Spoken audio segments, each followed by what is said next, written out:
Good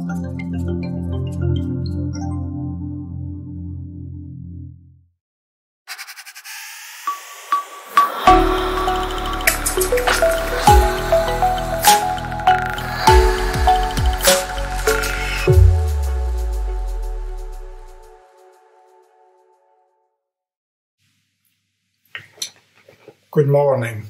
I'm Father Gerry Moloney, a Redemptorist based in Mount St. Alphonsus in Limerick.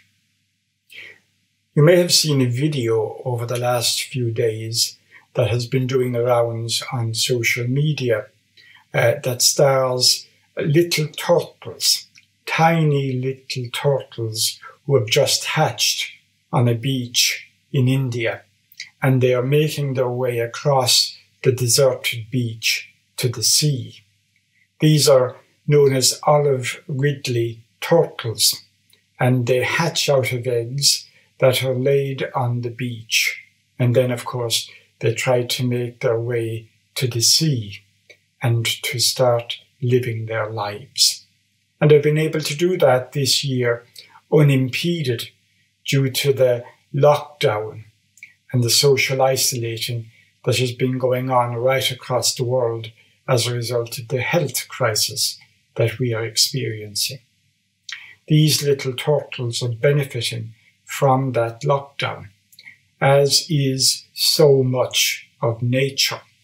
In fact, one of the only positive things that has come out of this health crisis is the breathing space it has given to nature. Nature has been given an opportunity to renew, to breathe again, to consolidate, to live. And that's great to see. Smog has lifted over many of the large cities so that its inhabitants can breathe in fresh air again. Breathe in fresh air, sometimes for the first time in years. And inhabitants have been able to see landmarks in the distance that had been obscured by the smog in the past. Venice has found its canals cleaning up so that it's possible even to see fish in the waters there, something that hadn't been seen in decades. All because the tourism has slowed down and the world has had to stop its usual life in order to combat this terrible pandemic that's doing such damage.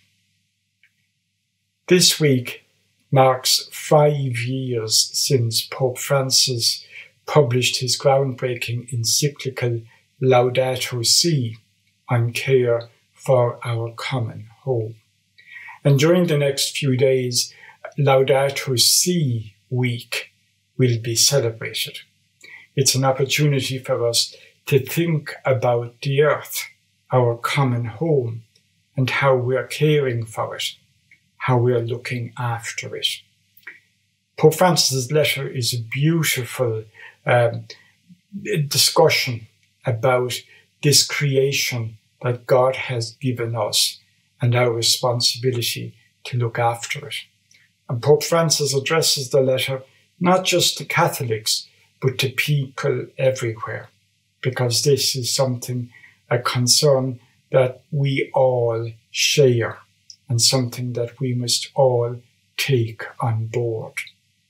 The letter has beautiful language, but one of the sentences that I love most of all says, "The entire material universe speaks of God's love, his boundless affection for us.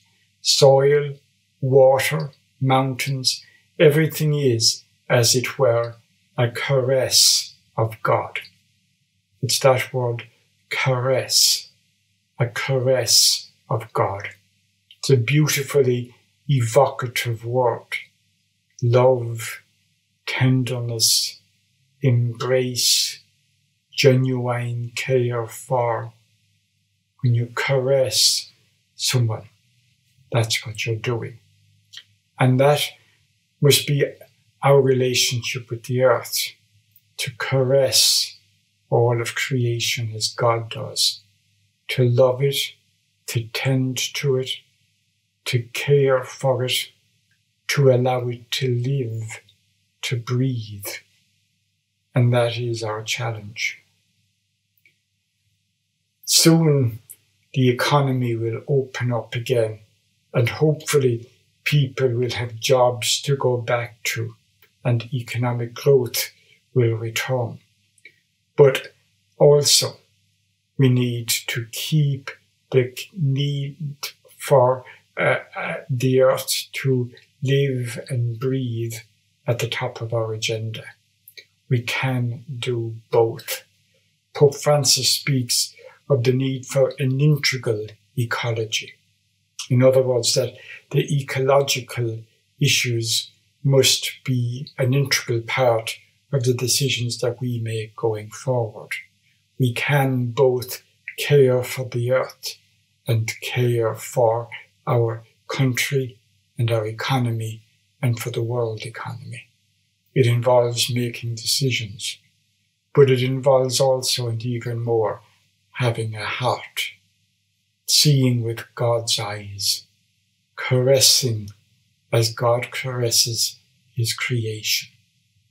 So during these days, as we remember this encyclical, as we celebrate Laudato Si week, think about your relationship with the earth and what you can do to nurture that relationship.